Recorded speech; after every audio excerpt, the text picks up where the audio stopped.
Atenção, minha gente amiga. O nosso programa agora entra na história que vai chocar você. Você que está me acompanhando ao vivo, desde o início nós estamos repercutindo e te avisando que nós iríamos trazer aqui todos os fatos, todos os relatos de mais uma história envolvendo violência doméstica aqui na cidade. Uma médica, já coloca aqui a foto, aqui ó. Uma médica de 50 anos e um advogado, doutor advogado de 42 anos, que teria, segundo relatos da vítima e também o registro de boletim de ocorrência, agredido essa mulher. Cadê a foto do rosto dela? Olha só o ferimento, a foto tá um pouco borrada, mas dá para você ver. A mulher tá toda ensanguentada. E ela contou para a polícia que quem fez isso aqui foi o doutor advogado. A agrediu dentro de casa, na frente do filho de 11 anos. Você que está me assistindo já vai repercutindo, já vai comentando que eu quero você comigo nessa história. Não me deixe sozinho aqui não. Eu quero você comentando aí, dando a sua opinião. E claro, vamos trazer aqui informações oficiais de polícia e também com exclusividade relatos da vítima. Mesmo agredida, transtornada, destruída, prostrada, essa mulher tirou um pouco de energia, um pouco de força, dada a indignação do caso, e resolveu quebrar o silêncio e falar com a equipe do Balanço Geral. Eu convoquei aqui o repórter Vinícius Lemos, que inclusive está na região onde tudo isso aconteceu, no bairro onde essa mulher mora, e vai detalhar para a gente agora, ponto a ponto, dos primeiros momentos da agressão, até mesmo o acionamento da polícia e a situação que essa mulher viveu dentro da delegacia e, pior que isso, dentro dessa casa, porque os detalhes que nós tivemos acesso nesse depoimento e os relatos emocionantes, transtornada, sentida, emocionada dessa mulher é de chocar a gente. Ô Vinícius, você que teve acesso a essa entrevista, acesso a essas informações, conta pra gente o seu sentimento de jornalista e principalmente os fatos que são relatados nessa história que é de indignar quem está nos assistindo. Mais um caso de violência doméstica na nossa região, meu amigo. Vai lá, é com você.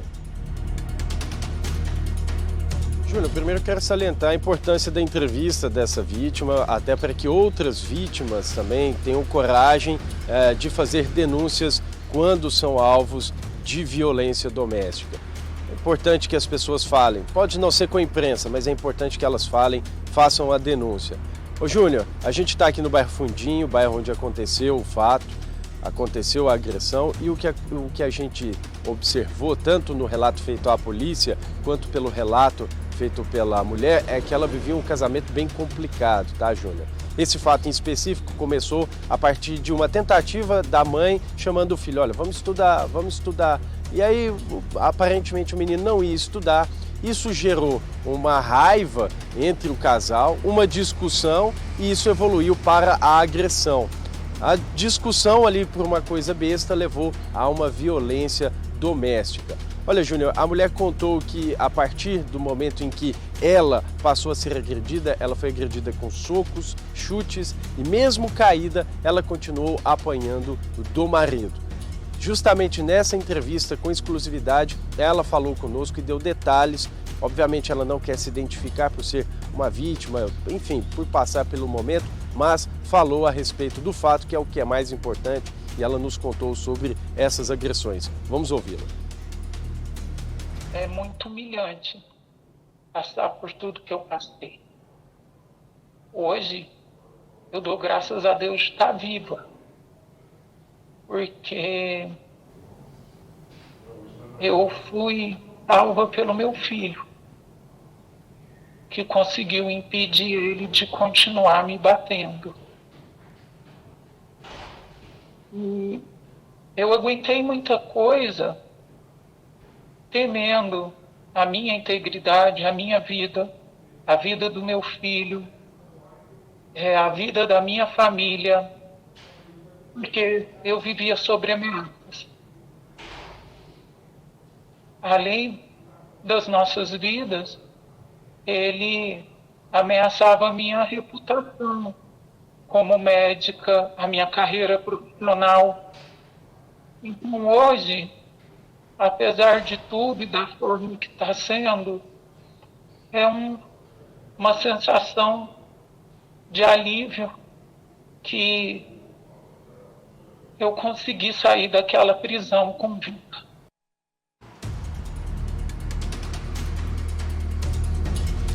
Pois é, Júnior, aparentemente uma violência não só física, como financeira e também violência psicológica, né? A mulher, ela teve o nariz quebrado, os dentes dela ficaram abalados por conta das agressões físicas. E o filho dela, como a própria vítima disse, ele tentou intervir. Mas ele também, vendo a mãe apanhando ali, o menino de 11 anos, ele também foi alvo de violência, porque ele foi arrastado pelo pai. Nesse momento em que ele foi arrastado, a mãe, a vítima, a principal vítima desse caso, ela tentou pegar o celular para pedir ajuda. O homem conseguiu juntar os celulares da família e depois fugiu com esses aparelhos para que ela não tivesse acesso, pelo menos rapidamente, à ajuda ou um pedido de socorro. Depois que ele saiu do local, ela conseguiu escapar dali e ela pediu ajuda na UAI do bairro Roosevelt, onde recebeu atendimento e deu mais detalhes a respeito desse momento na entrevista. Ele sempre interferia nos estudos da criança e eu estava tentando ajudar o meu filho a estudar para a prova. E ele estava criando situações ali difíceis para que eu conseguisse estudar com o meu filho. E aí, quando eu liguei para o meu irmão, que estava tendo já muita agressão, e fui para o meu irmão o que estava acontecendo ali, da parte verbal, e que eu estava com medo, e fui pedir ajuda, né, para o meu irmão. E aí meu irmão falou: você quer que eu vá para aí? Eu falei: não, espera, vamos ver se o que vai acontecer. E aí, quando ele viu que era o meu irmão na ligação e que minha família teria conhecimento do que ele fazia comigo, aí ele partiu para cima. Meu filho me salvou.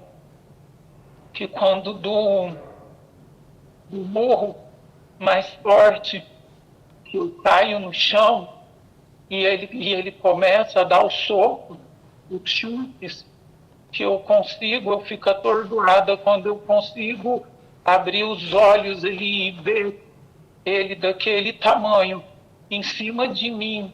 Eu tinha pensado que ali eu ia perder minha vida, que ali tinha acabado tudo.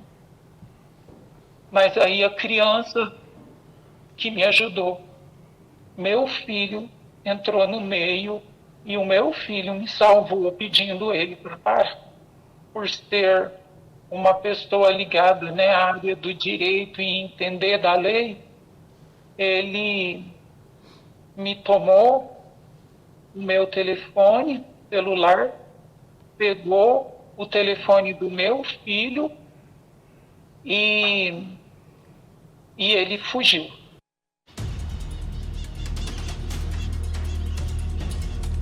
Pois é, fugiu, né? Depois de fazer tudo isso, fugiu, não ficou para responder, não. Ô Júnior, ela disse que também durante as agressões ela foi ameaçada. Isso deu uma preocupação extra em todo o caso. Vamos ouvi-lo. Ele fazia comigo, começou mais leve, foi se intensificando a cada ano.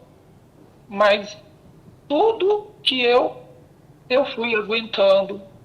Aí as ameaças de verbal, né, passaram para físicas e ameaças, inclusive, né, com arma branca, arma de fogo. E não é que eu aceitava, eu não tinha opção. Era a minha vida, a do meu filho, a da minha família, a minha carreira profissional, todos os dias sendo ameaçada. Então, eu não tinha para onde ir. A minha família não sabia. A gente tem vergonha de falar, a gente tem vergonha de se expor. Olha onde que eu estou.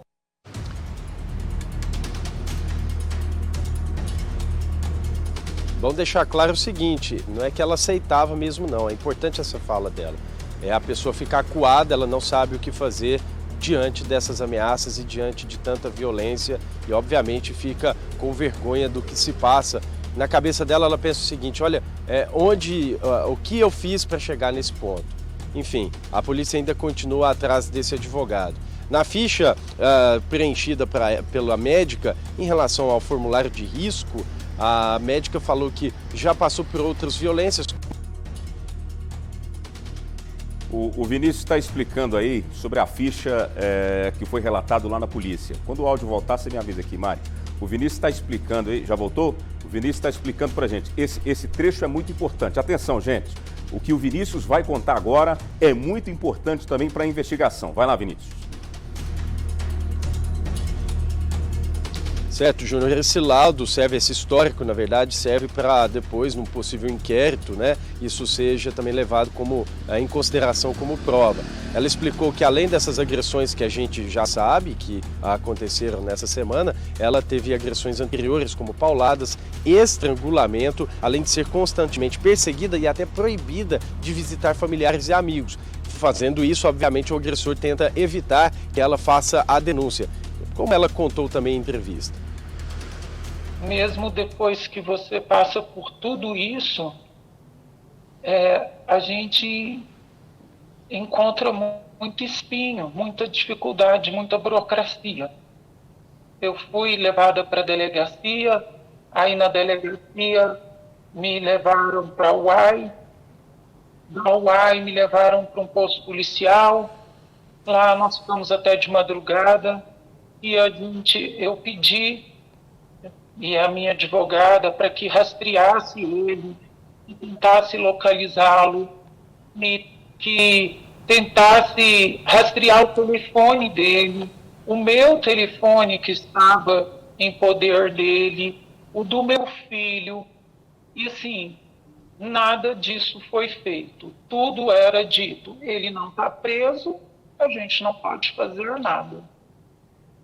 Depois de ficar um período longo no posto policial, tivemos que voltar para a delegacia para conseguir a autorização para o exame de corpo de delito.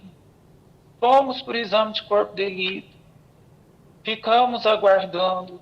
Nisso já era mais de 2 horas da manhã, quando a gente foi conseguir eu poder ir para um hospital, já era madrugada, para conseguir fazer exame médicos, para avaliar os meus ferimentos.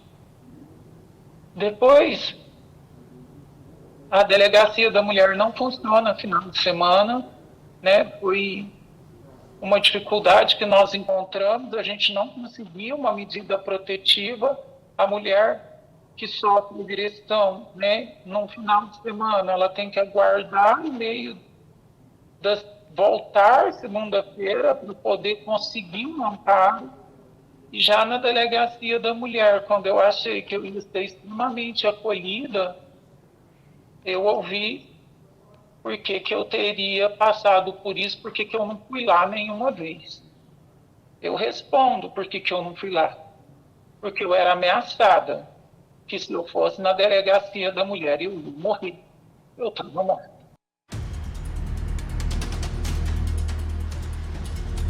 Olha, de qualquer forma, apesar de tudo, ela conseguiu uma medida protetiva, ela conseguiu ainda que a juíza foi determinada, aliás, o afastamento do lar desse homem. Ele não pode chegar nesse lar, já que ela havia comprado o apartamento antes mesmo do casamento com ele. Foi determinada também a suspensão da posse e do porte de arma de fogo do advogado que a mulher acusa, o marido dela, acusado de agressão. Detalhe, Júnior, ela ainda relatou à polícia que houve pelo menos um episódio de estupro em relação a esse homem, estupro dentro da casa deles. Ela falou que ele acabou tendo essa agressão sexual contra ela.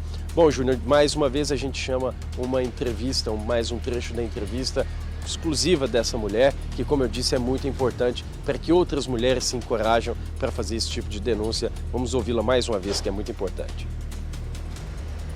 Apesar de tudo, toda a humilhação, toda a exposição, tudo que ele submeteu eu e o meu filho a passar, eu estou vendo isso agora como uma libertação. Eu nunca mais vou apanhar. Eu nunca mais vou ser agredida verbalmente, psicologicamente, nem patrimonialmente, nada, nada. Chega, acabou, acabou. Terminou dessa forma, mas nós estamos aqui torcendo para que a senhora possa se recuperar. Agora vem aqui para mim. Eu pedi a minha produção para mandar para mim aqui na íntegra a nota da advogada do advogado, no caso aí desse homem que já está sendo investigado por essa agressão contra essa mulher. Eu vou ler a nota aqui, pode deixar em mim aqui, Pelé. Ó, a nota diz o seguinte: os fatos divulgados no boletim de ocorrência e as acusações feitas contra meu cliente são gravemente distorcidas e carecem de provas consistentes. A advogada falando: meu cliente, como genitor, jamais está negando o crime aqui. Jamais cometeu os atos de violência que foram imputados. Muito pelo contrário, veja bem, ele vem buscando, com todos os recursos legais disponíveis, proteger seu filho, que tem sido vítima de maus tratos constantes por parte da mãe. Está acusando a mãe aqui de maus tratos. Vamos lá. Dado o caráter sensível do caso, que envolve uma criança e questões complexas de violência familiar, peço cautela, a advogada falando, na abordagem pública para não comprometer a imagem e integridade do meu cliente antes que os fatos reais sejam devidamente apurados. A senhora não precisa nos ensinar a fazer jornalismo, viu, doutora? Pode ficar tranquila. Nós estamos preservando aqui a vítima que foi agredida e também essa criança. Só pode ter certeza que na primeira oportunidade que eu puder, eu mostro a cara do teu cliente aqui. Quando eu puder, porque nós exercemos liberdade de imprensa. Mas estamos sim tendo cautela. Continuando. Estamos à disposição para fornecer as informações necessárias assim que o processo judicial estiver avançado, coisa e tal, resguardando acima de tudo os direitos à privacidade e coisas do processo. Pois bem, doutora advogada, eu vou dizer uma coisa para a senhora. A senhora como operadora do direito, o cliente da senhora como operador do direito, eu também como operador do direito, e eu vou sempre defender aqui o pleno direito, a ampla defesa e o contraditório. Eu sou um defensor ferrenho disso. E ao que diz também o Pacto de São José da Costa Rica, onde diz que ninguém é obrigado a constituir prova contra si mesmo. Pronto, e acabou. É aquela máxima, o advogado vai defender o pecador e não o pecado. E a senhora está certa de defender o cliente da senhora. Mas eu gostaria, eu senti com toda sinceridade, e senti falta nessa nota da senhora, e dou a oportunidade para vocês também esclarecerem aqui agora. Me explica o que é que aconteceu nessa casa. Que explicação nós temos para essa imagem aqui? Mostra lá, Pelé. O que aconteceu com essa mulher dentro dessa casa? Eu gostaria que o cliente da senhora nos explicasse então. Ela caiu da escada? Foi um caminhão que passou em cima dela? Foi atropelada? Eu quero ajudar a senhora a nos ajudar a esclarecer o que então, de fato, aconteceu, que essa mulher apareceu lá na delegacia machucada desse jeito, estrupiada desse jeito. É essa a resposta que eu quero e que eu senti falta na nota da senhora. Com todo o respeito, a senhora tem esse direito de defender o cliente, ele tem o direito de negar. Mas eu gostaria, para a gente ajudar até mesmo quem está nos assistindo, a esclarecer essa história, para a gente entender o que é que aconteceu então. Porque do nada, essa mulher, essa médica me aparece na delegacia toda arrebentada e contou que o doutor advogado cliente da senhora que bateu nela. Vocês estão negando o crime. Beleza. Mas me ajuda então a entender o que aconteceu com essa senhora. O que aconteceu com essa mulher que chegou lá toda arrebentada desse jeito e disse em depoimento que há muitos anos está sofrendo esse tipo de violência. Nós estamos aqui para escutar todos os lados, tá bom? A gente está firme e forte aqui para entender, porque nós damos a atenção devida, necessária e justa a esse caso. E eu vou ser justo aqui. Talvez nem tudo que ela contou na delegacia seja verdade. Talvez. Estou colocando talvez todo tamanho aqui. E pode ser o caso também que o cliente da senhora contou também, algumas coisas não sejam verdades. Mas nós estamos aqui em busca de justiça e para entender o que aconteceu com essa mulher dentro dessa casa. e vamos continuar em cima desse caso. E tem mais, vocês perceberam a vítima contando ali na entrevista exclusiva, esclarecendo pra gente o que ela sofreu na delegacia. Disse que houve morosidade, né, que houve demora, recebeu algumas informações ali de morosidade para pedir a medida protetiva e nós fomos atrás da Polícia Civil também. Você que está me assistindo sabe muito bem que a gente vai atrás de tudo, de toda a história. E nós pedimos o posicionamento para a Polícia Civil sobre as falas da vítima, o que ela relatou para a gente durante a entrevista. E estamos aqui aguardando o retorno da polícia, tá? Da Polícia Civil, dando uma resposta para a gente sobre essa tratativa que tiveram com ela na delegacia.